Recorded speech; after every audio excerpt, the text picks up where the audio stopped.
নৈহাটির promoter একটা দারুণ strategy নিয়েছে। আবর্জনা যেগুলো পড়ে থাকে ভ্যাট তো বন্ধ, ওই আবর্জনাগুলো তুলে নিয়ে এসে ধীরে ধীরে ধীরে ধীরে পুকুর ভরাটে।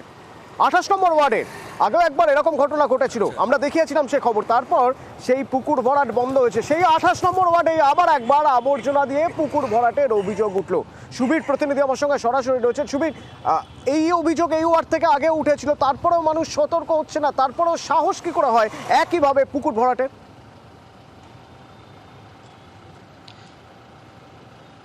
অতনুদা, আমি প্রথমে একটু বলে রাখি, 29 নম্বর ওয়ার্ডের আমরা খবর দেখিয়েছিলাম এবং 29 নম্বর ওয়ার্ডের খবর দেখানোর পরে প্রশাসন নড়ে চড়ে বসে এবং তার দুদিনের মাথায় কিন্তু আবর্জনা খুঁড়ে দিয়ে সেখানে কিন্তু পুকুরকে আবার স্বাভাবিক অবস্থায় ফিরিয়ে দেওয়া হয়।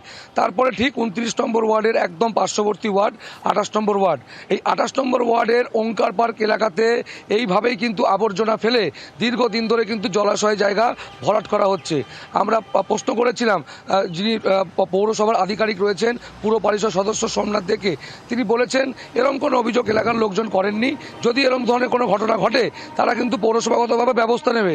আমরা খবর দেখানোর পরেই নড়ে চড়ে বসে প্রশাসন, তাহলে আগে কেন নড়ে চড়ে বসে না প্রশাসন, এটাই কিন্তু প্রশ্ন। এবং এলাকার লোকজন কি বলছে আর পুরসভা কি বলছে একবার শুনি। ছিল জানি।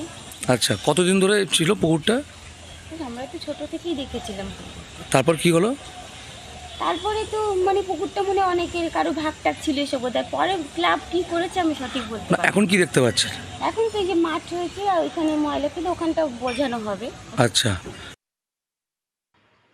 পৌরসভাতে এরকম কোনো চিঠি এখনো পর্যন্ত জমা পড়েনি। যদি পড়ে অবশ্যই এটা আমরা তদন্ত করে দেখব। যদি এরকম কোনো হয়ে থাকে অবশ্যই আমরা এটাকে সঙ্গে সঙ্গে রুখে দেওয়ার ব্যবস্থা করব এবং জলাশয়কে জলাশয়ের জায়গায় ফিরিয়ে দেওয়ার ব্যবস্থা আমরা করব।